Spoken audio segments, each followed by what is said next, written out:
अब देखो ये जो चैप्टर है, एनसीईआरटी किताब किसने देखा होगा, सबसे पहला बात इस चैप्टर में एक पेंटिंग है।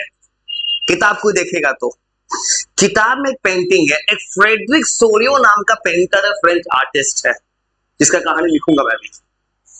किताब में चलता है फ्रेडरिक सोरियो एक फ्रेंच आर्टिस्ट है। वो आर्टिस्ट क्या करता है, एक मॉडर्न दुनिया सोचता है। देखो जिस समय का स्टोरी है, जिस समय पूरे यूरोप में मोनार्की सिस्टम था, तुमने क्लास 9 तक पढ़ा है फ्रेंच रेवोल्यूशन, उसका कुछ यूजिंग आपको होगा। अब देखो दुनिया में मोनार्की सिस्टम था, तो एक फ्रेंच रेवोल्यूशन, फ्रेंच आर्टिस्ट है, उसने क्या दिखा, एक ऐसा वर्ल्ड सोचा है जिस वर्ल्ड में डेमोक्रेसी है, रिपब्लिक है। उसने एक पेंटिंग स्केच कर दिया। एनसीईआरटी किताब को देखिए, फ्रंट पेज पे पेंटिंग है। उसने अपने पेंटिंग से कुछ फीचर दिखाया है। पेंटिंग में सबसे पहले दो जगह का लोग दिखाया गया है, एक अमेरिका का लोग है, एक है यूरोप का, दो जगह का। अब उसने दिखाया है, एक बड़ा सा एक लाइन दिखाता है एनसीईआरटी किताब में, एक बड़ा सा लाइन है, उस लाइन में लोग खड़ा है, और लोग कहने को, लोग जो खड़ा है पीपल, उसको एज ए आइडेंटिटी दिखाया कंट्री का, जो किताब में लिखा है। जो किताब पढ़ा हुआ चैप्टर उसने कोई बता रहा हूं मैं कहानी। अब देखो उसमें एक सीक्वेंस दिखाया है कि यूएस, अमेरिका और यूरोप का लोग एक सीक्वेंस में खड़ा है। अमेरिका और यूरोप की क्यों दिखाया है, क्योंकि जिस समय कहानी चल रहा है पूरे वेस्टर्न वर्ल्ड में यूएस और यूरोप को ही देखा जाता है, एशियन कंट्रीज को जनरली इग्नोर किया जाता है। उस समय इग्नोर ही किया गया था। पेंटिंग में दिखाया है कि सब लोग एक जगह जा रहा है, स्टैच्यू ऑफ लिबर्टी की तरफ। पेंटिंग में स्टैच्यू ऑफ लिबर्टी है, लिबर्टी की तरफ सब कोई मार्च कर रहा है। क्यों जा रहा है, शो कर रहा है कि जो लोग देश लाइन में खड़ा है, सारा देश चाहता है रिपब्लिक बनना, डेमोक्रेटिक। और सबसे आगे देश जो खड़ा है वो है यूएस, स्विट्जरलैंड और यूरोप में। उसके बाद यूएस, स्विट्जरलैंड है। क्यों पहले आ गया है, यूएस सबसे पहले इंडिपेंडेंट हो गया 1776 में। उसके बाद कहानी में स्विट्जरलैंड, जो जल्दी किसी का किंगडम बना नहीं। और यूरोप में सबसे आगे है फ्रांस। इस चैप्टर में कहानी है, when France sneezes Europe catches cold. ये बोर्ड एग्जाम पूछता है, फ्रांस छींकता है तो यूरोप में ठंडा लग जाता है। इस वर्ड का मीनिंग पूछता है। स्टेटमेंट बोला है ड्यूक मेटरनिक, जो किताब में आगे पढ़ेंगे। मतलब कहानी का थीम है कि पूरे यूरोप में सबसे पहला रिवोल्यूशन कराया फ्रांस ने। फ्रांस आगे है, उसके पीछे है जर्मनी। मतलब एक सीक्वेंस दिखा देगा। जमीन पे कुछ गिरा हुआ है, गिरा है एक राजा का सियासत, मतलब मोनार्की सिस्टम का डाउनफॉल दिखाया है उस पेंटिंग में, जो किताब में पेंटिंग छपेगा। और उस पेंटिंग में कुछ सिंबल्स है। और घूम फिर के कहानी का थीम क्या है ना, एक ऐसा वर्ल्ड जहां पे दुनिया में पूरा का पूरा एक और दिखाया, एंजल्स को बना दिया पिक्चर में, हेवंस के ऊपर। तो जिस दिन से किताब देखो लगे किताब सुना रहा हूं मैं कहानी, एंजल हेवंस वहां से आ रहा है। वो एंजल हेवंस का काम क्या है कि लोग को क्या देना, मतलब ये देना, मतलब वो पूरा का पूरा प्रे कर रहा है कि पूरे वर्ल्ड में डेमोक्रेसी स्टैब्लिश हो जाए। ये प्रिंटिंग के बारे में नहीं जा रहे लिखने। चार पेंटिंग प्रिंटिंग जो बनाया था उसने, और ये जा रहे छोटा सा सवाल लिखने। और थोड़ा सा हमेशा लिखते चलो, फिर अगला कहानी बाद में सुनाएंगे। थोड़ा थोड़ा लिखेंगे तुम्हारे साथ, फिर थोड़ा तुमसे 10 बात तुमसे सुनेंगे। लिखते चलो। कहानी है फ्रेंच आर्टिस्ट का।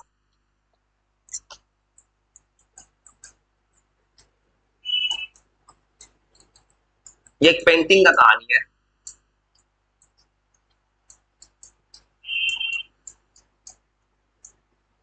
एग्जाम में ये भी पूछता है किसने बनाया, कब 1848 में बनाया था, और लिखते आराम से लिखते चलो थोड़ा थोड़ा। फ्रेंच आर्टिस्ट, फ्रेंच आर्टिस्ट ने क्यों बनाया है, वही पुराना कहानी होगा। पहला डेमोक्रेटिक बना है फ्रांस, फ्रेडरिक सोरियो। वो आराम से लिखते जाओ, मैं तुम्हारी इतना हेल्प कर दूंगा ना कि जो बच्चा कल को परेशान होके एग्जाम के समय, मैं जो परेशान होके जाके ऑनलाइन प्लेटफॉर्म पर उसके लिए मैं हेल्प करूँ, सजा के लिखूंगा, तो मैं घर पे दिक्कत का हुआ। फ्रेडरिक सोरियो ने सीरीज ऑफ 4 पेंटिंग्स बनाया था। हमें इसने 4 पेंटिंग बनाया है, हमें किताब में एक पेंटिंग पढ़ना है उसका, जो सिलेबस में लिखा है। Series of 4 paintings. अब पेंटिंग वो कब बना है, 1848 में। ये डेट भी याद रखना।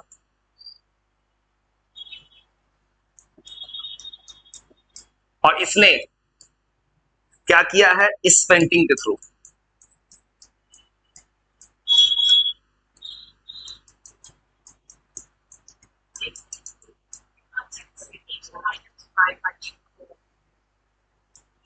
इन्होंने शो किया है फ्यूचर वर्ल्ड को।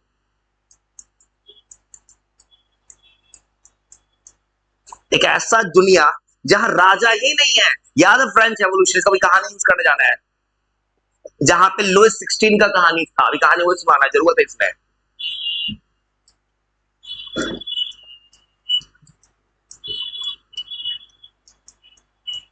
Democracy and Republic. और रिपब्लिक जानते हैं, रिपब्लिक का मतलब, कभी 8वां का बच्चे ने पूछा रिपब्लिक को बता नहीं पाया मुझे, तो मुझे शौक लगा क्या सिस्टम है, रिपब्लिक डे क्या होता है, रिपब्लिक मतलब क्या होता है, रिपब्लिक मतलब, मैंने 8 के बच्चा से पूछा था, बोले तुम तो 10th में हो। रिपब्लिक डे मनाते हो हर साल 26 जनवरी, रिपब्लिक का मतलब क्या होता है, नहीं पता है, सही तो बोल रहे हो, बोलो ना। रिपब्लिक मतलब होता है head of the state is elected person. Republic जो, हाँ प्रेसिडेंट क्यों झंडा फहराते हैं, हमारे देश का सबसे हेड कौन है, देश के राष्ट्रपति, ये शो करता है ना। रिपब्लिक मतलब कि देश का हेड जो होगा वो इलेक्ट, अपने मन से कोई हेड नहीं बन जाएगा, वो इलेक्टेड होगा। इसके पेंटिंग में कुछ लाइन से दिखता है,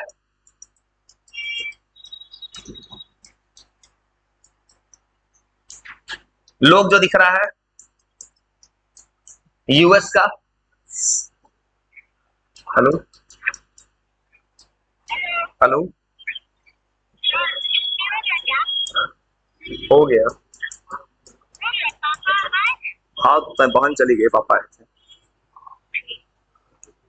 मतलब इसमें क्या, people of Europe and US को शो किया गया है।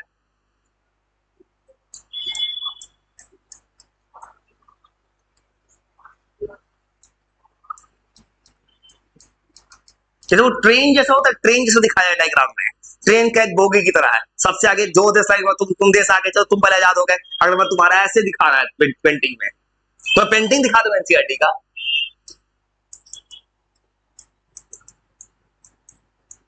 स्टैच्यू ऑफ लिबर्टी कहां पे है,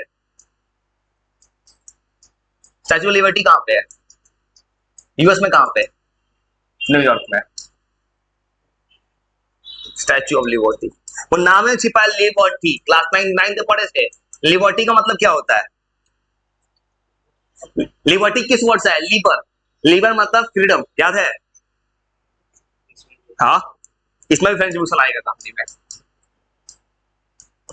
और इसमें सबसे आगे देश कोई है, ये क्या दिखा रहे, किताब में कुछ सिंबल्स है, जैसे मान लो फॉर एग्जाम्पल, मान लो तुम इंडियन, तुमको खड़ा कर दे, मान लो फॉर एग्जाम्पल इंडिया किसी इंसान को खड़ा कर दे, जैसे मोदी जी है, उनको खड़ा करने का मतलब वो एक इंसान नहीं है, उनको खड़ा करना देश का सिंबल बन जाता है, भारत के प्रधानमंत्री है, सेम तरह कहानी है, लोग का सिंबल दिखाया गया है, पीपुल को शो किया गया है एज नेशनल आइडेंटिटी।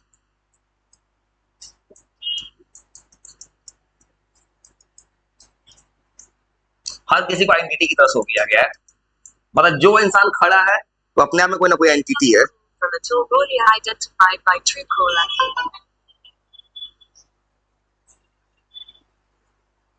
हेलो जी बोलिए, विशाल सर तो अभी नहीं है, थोड़ा देर बात करा देंगे सर से। अच्छा सर से मैं बात करा दूंगा, सर का फोन मेरे पास रह गया, साथ में बात कर, ठीक, हाँ नहीं सर का फोन, सर का नंबर है, सर का नंबर मेरे पास, थोड़ा देर में बात कराते हैं आपसे। भाई मुझे ये कॉल आता है गूगल से, गूगल बीच में कोई कहीं कॉल करे, कॉल मेरे पास ही मिलेगा, गूगल जितना फायदा मुझे उतना नुकसान करता है, 3 बार मेरा फोन बजे गूगल से। अब सुनो और कहानी, कोई भी इंसान को, मुझे इंटरेस्ट ही नहीं है कौन फोन कर रहा है किस क्लास में, मुझे इंटरेस्ट जो सामने बैठा है उसमें इंटरेस्ट है, उसको याद करवाना है। और सुनो और कहानी, जमीन पे गिरा है मोनार्की, मोनार्की जो है ना, मतलब क्राउन्स, ये जो होता है राजा का जो होता है मुकुट टाइप का, ये सैटर्ड किया गया है, ये स्कैटर्ड ऑन द ग्राउंड,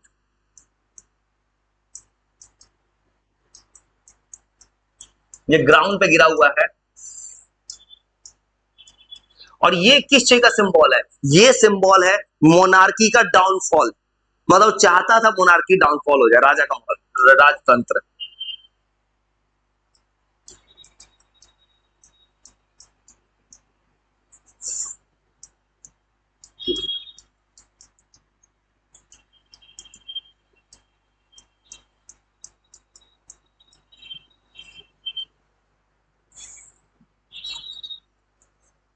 और यूरोप में सबसे आगे कोई देश है? स्विट्जरलैंड। यूरोप में ये ठीक है, स्विट्जरलैंड है, फ्रांस है, फिर जर्मनी है यूरोप में। तो यूरोप में देशों में ये आगे है, इस पेंटिंग में ये कहानी है।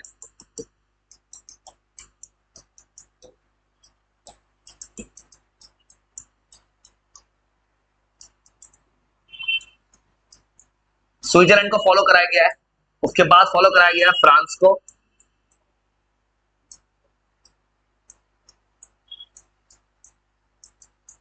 और दूसरे कंट्रीज को शो किया गया है। अनदर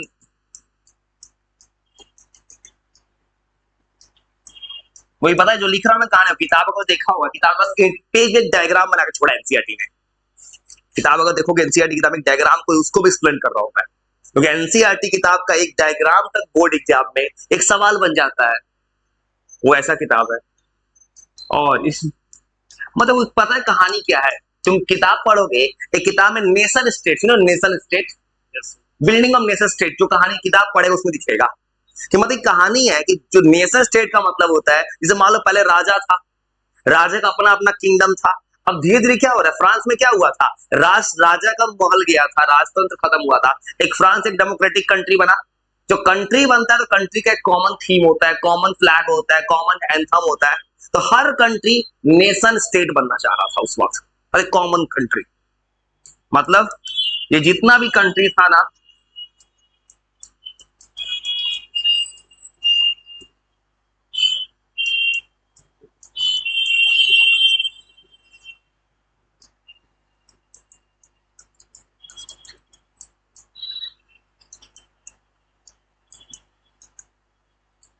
वो इतना लिखो थोड़ा थोड़ा, फिर कुछ कहानी सुनाते हैं। ये तो बस ऐसे कहानी का इंट्रोडक्शन लिख दिए, क्या था इस पेंटिंग में। अब फ्रांस चलना है थोड़ा सा, फ्रेंच रेवोल्यूशन, ये तुम 9th में पढ़ के आए हो।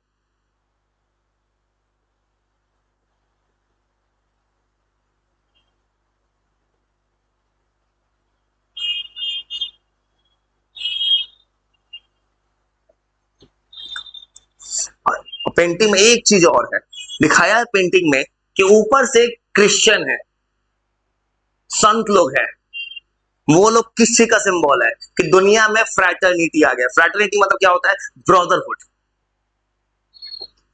आराम से लिखो, तुमको यार कुछ अगला स्टोरी सुनाना, ये एक छोटे टॉपिक का कहानी है, क्या दिखा था डायग्राम में। टॉप साइड में क्रिश्चियंस, क्रिश्चियंस को क्यों शो किया गया, रीजन है, लिखने वाला पेंटर फ्रांस का है, यो कहानी है यूरोप का, यूरोप है क्रिश्चियन कंट्री, उसे क्रिश्चियन को शो किया और कोई रिलीजन नहीं शो किया गया है। संस, संत मतलब यहाँ के संत नहीं है, वो जो किताब में लिखता है वो वहां के है, यूरोप वाले हैं। एंजल्स, हाँ फादर्स बोल सकते हो, एंजल्स, इनको शो किया गया है।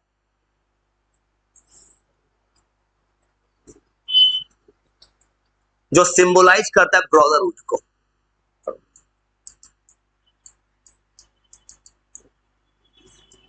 ये कहानी याद हो गया, तो मैंने बस इतना वो किया है ना, मैंने थोड़ा सा उसको लिख दिया है, थोड़ा सा कहानी बना के, क्योंकि होगा क्या, अगर मैं तुमको लिख कर थोड़ा याद करा दूंगा ना, तुम घर पे दोबारा खुद से किताब पढ़ोगे, लगे सब समझ में आ गया कहानी, तो लिख लो थोड़ा सा, फिर चलते एक और छोटा सा टॉपिक इसमें, फ्रेंच रेवोल्यूशन की तरफ, क्या हुआ था फ्रांस में।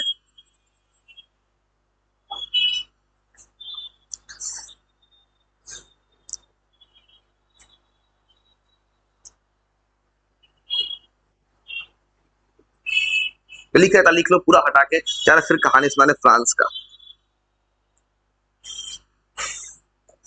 तो अब क्यों किताब में जो एनसीईआरटी किताब को पढ़ेगा, एक तो किताब में फर्स्ट पेज पे बस एक डायग्राम था, जिसके मैंने लिख दिया, मैं डायग्राम को देख के लिख दिया में जो जो था।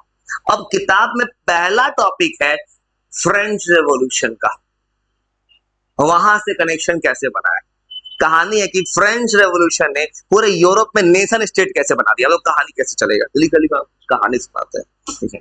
अब हुआ क्या, सबसे पहले फ्रांस, तुमको पता है फ्रांस कब बना था, 1789, तुम पढ़े हो क्लास 9th में, 1789 में फ्रांस एक रिपब्लिक बन गया। अब होता क्या कि जैसे ही फ्रांस से आइडिया निकला, यूरोप में पूरा फैला। फ्रांस से दो वर्ड आएगा जो एनसीईआरटी किताब में बहुत रैंक करेगा एग्जाम में, ले सिटियोन, ले पाट्री, ये वर्ड सुने हो? जो किताब पढ़ेगा मिलेगा, ला पाट्री, द फादरलैंड, द सिटीजन्स, ये दो वर्ड है। द फादरलैंड कहने का मतलब कि ये कहने का ये है कि अगर फ्रांस का कोई रहने वाला है तो वो पूरा जमीन उसका है, फादरलैंड का है, कोई बाहर का चीज आकर अटैक नहीं करेगा। द ले सिटियोन का मतलब द सिटीजन्स, द इंग्लिश का वर्ड स्पेसिफिक है, मतलब बोल रहा है जो कुछ ही फ्रांस का है फॉर द सिटीजन्स है, किसी राजा का नहीं है। याद है लुइस 16 राजा था, राजा जब बना ट्रेजरी खाली था, उसने क्या किया, कंपनसेट करने के टैक्स बढ़ा दिया, और अचानक से उस लोग को बात पसंद नहीं आया, उसने लोगों ने इसको डिमांड क्या किया था, बास्टेल पे अटैक कर दिया।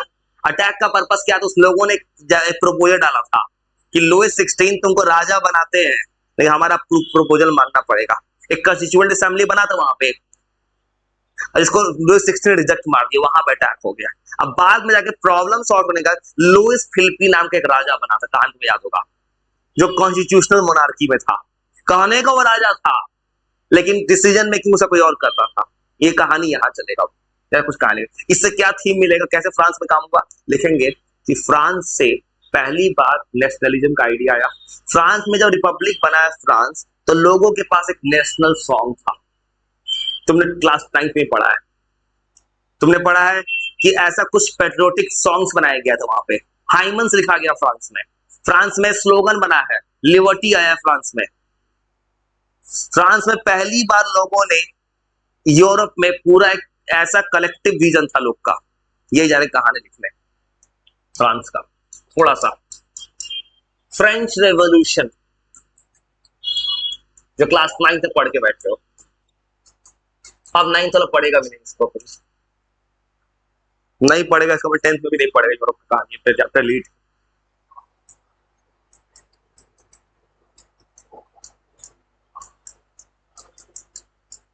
इम्पैक्ट क्या पड़ा ऑन नेशनलिस्ट, नेशन बिल्डिंग पे, जैसे ये कहानी नेशन स्टेट का, और नेशन स्टेट का मतलब होता है ना, ऐसा नेशन स्टेट की बात कर रहा है।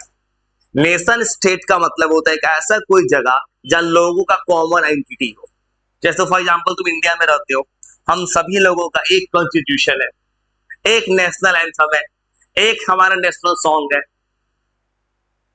नेशन स्टेट को मतलब ये होता है, नेशन स्टेट से बार बात कर रहा हूं मैं, नेशन स्टेट रेफर करता है कॉमन आइडेंटिटी।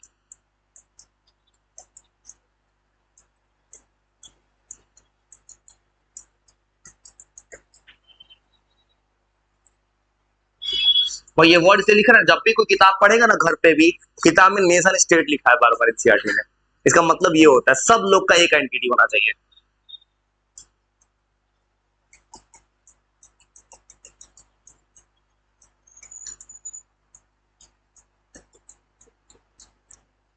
मतलब नेशन स्टेट में कोई भी लोग रहता है, सबका कॉमन एंथम होगा, कॉमन थीम होगा।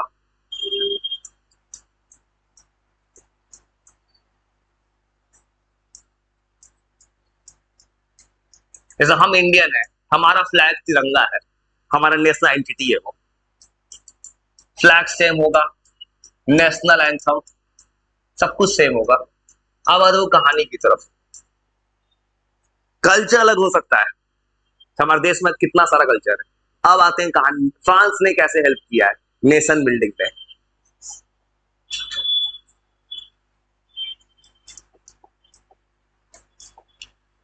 इस सवाल का जरा आंसर लिख रहे हैं।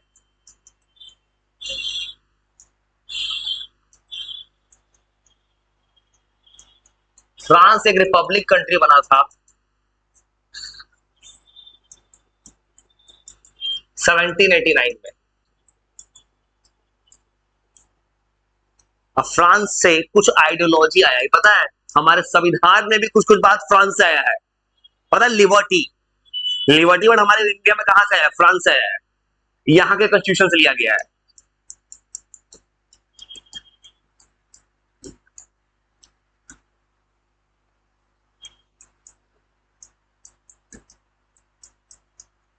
लोग ये प्रेफर करता है, ये एनसीईआरटी किताब में लिखा है, बहुत इंपॉर्टेंट कहानी है, ले पैट्री, अकोग ऐसे कहा लिख रहा है।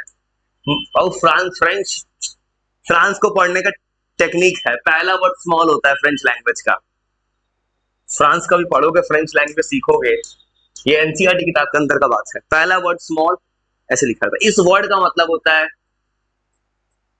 ये बोर्ड एग्जाम में पूछता है, ला पाट्री, द फादरलैंड। ये फ्रेंच लैंग्वेज है। मतलब ये वर्ड्स क्या दिखता है, मान लो फॉर एग्जांपल हमारे इंडिया में रिवॉल्यूशन हुआ फ्रीडम फाइटर का, किसी किसी ने बोला फॉर एग्जांपल जय जवान जय किसान, इस नारे के स्लोगन के कारण हमारे फार्मर्स लोगों ने अच्छा ग्रीन रेवोल्यूशन कर लिया। सेम तरह ये स्लोगन के कारण लोगों ने फादरलैंड सीख लिया, मतलब मेरा जमीन है। फिर एक किताब में लिया है ली सिटी ऑन। इस वर्ड का मतलब होता है द सिटीजन्स।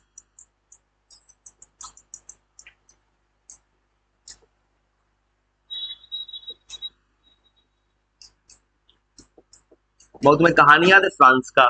फ्रांस में जब आया था रिपब्लिक, फ्रांस के पास अपना कॉन्स्टिट्यूशन था, न्यू कॉन्स्टिट्यूएंट असेंबली बना था फ्रांस में। कॉन्स्टिट्यूशन, ये तुम कहानी को याद, वहां पे हुआ था, न्यू कॉन्स्टिट्यूएंट असेंबली बनाया गया था।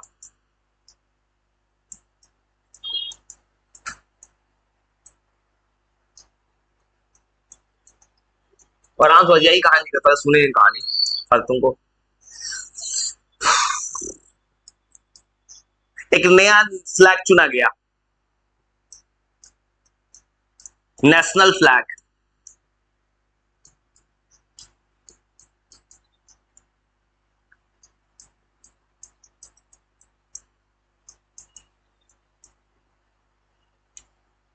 एक नया फ्लैग यूज किया गया।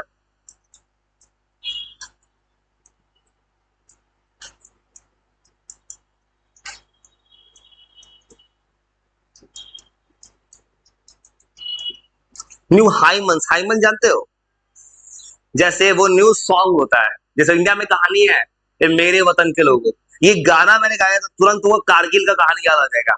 ये जो गाना है पेट्रियोटिक सॉन्ग, उस तरह से वहां पे हाइमन्स लिखा गया है। हाइमन्स ने काम किया, क्या होगा, फ्रेंच रेवोल्यूशन में लोगों को यूनाइट किया राजा के अगेंस्ट में। तुमको पता हो रॉबिन स्पेयर, रॉबिन स्पेयर नाम याद है, रॉबिन स्पेयर कौन था, जैकोबिन क्लब का, जिसको सबको पनिशमेंट देता था गुलेटिन पे। गुलेटिन याद है?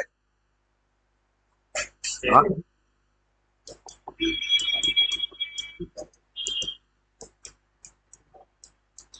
वो हाइमन्स एक्चुअली में किताब का स्टैंडर्ड में हाइमन्स वर्ड यूज करो, कोई यूज लिखा हुआ है, ये एक्चुअली पेट्रियोटिक सॉन्ग होता है, किसी को नहीं बगल में लिख देते हैं।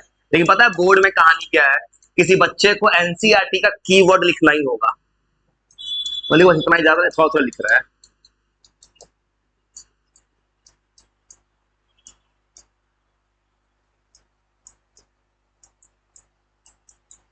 उसका थोड़ा दे तुमको सुनाने के लिए, थोड़ा कहानी लिख लीजिए।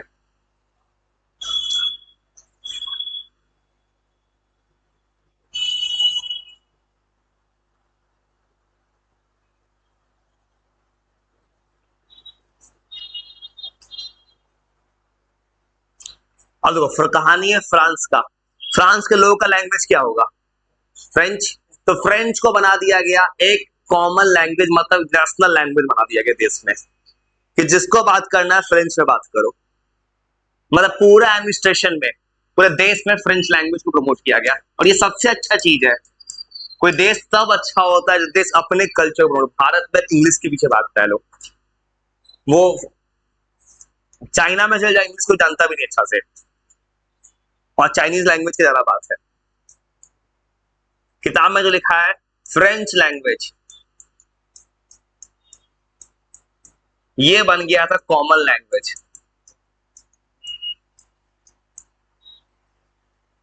ज्यादा शब्द बिकेम ज्यादा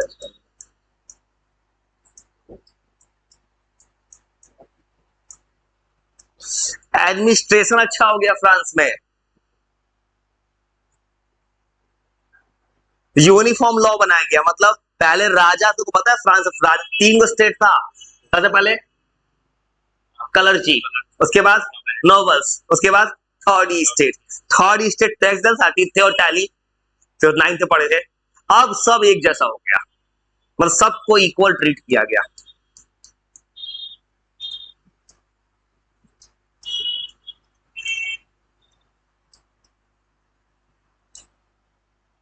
सबको यूनिफॉर्म बना दिया गया एक जैसा। तो डेमोक्रेसी आ गया ना। ये जीता था उदाहरण है नेपाल, मालिंसा, जिसने पूरे वीआईपी कल्चर को उड़ा दिया। जो काम एक दिन का सीएम कर सकता है, अनिल कपूर ने रियल लाइफ में करके दिखा दिया नेपाल में। पूरा वीआईपी कल्चर उड़ा दिया। कोई भी हो, गृह मंत्री हो, किसी का भी गाड़ी चेक करो, ये इसने अच्छा काम करके नेपाल में। इसने एक और क्या, सब कुछ एक जैसा कर दिया फ्रांस में। मतलब ये कहानी है फ्रेंच रेवोल्यूशन के थ्रू क्या हुआ है। और जैसे रिवोल्यूशन हुआ पूरे यूरोप में फैल गया। और ये जो रिवोल्यूशन था, और इतना लिखा थोड़ा वो देते टाइम, थोड़ा सुनाओ तो।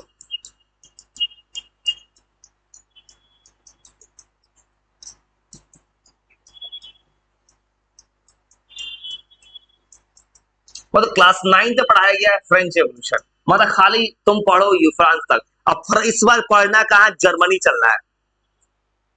जर्मनी का पुराना नाम प्रूसिया। हाँ, फिर चलना है किताब में इटली, फिर चलना है लास्ट में यूके। मतलब पढ़ना है कि 3 देश जो बोर्ड एग्जाम में हर साल पूछता है, कैसे एक नेशन स्टेट बना है। मतलब कहीं पे राजा का रूल था, तो कैसे एक राजा टूट के डेमोक्रेसी बनी, ये एक चैप्टर कहानी है। और आप तो रीड करो तो इसका अगला कहानी जो होगा, जो वीडियो लिख रहा है, नेपोलियन बोनापार्ट का एंट्री होगा कहानी में। नेपोलियन कोड आएगा, फिर आएगा ट्रीटी ऑफ, हाँ, वियना, जहां पे नेपोलियन का डेथ होगा, बैटल ऑफ वाटरलू। कुछ आराम से लिख के थोड़ा याद करो, लिख लो, याद करने के लिए।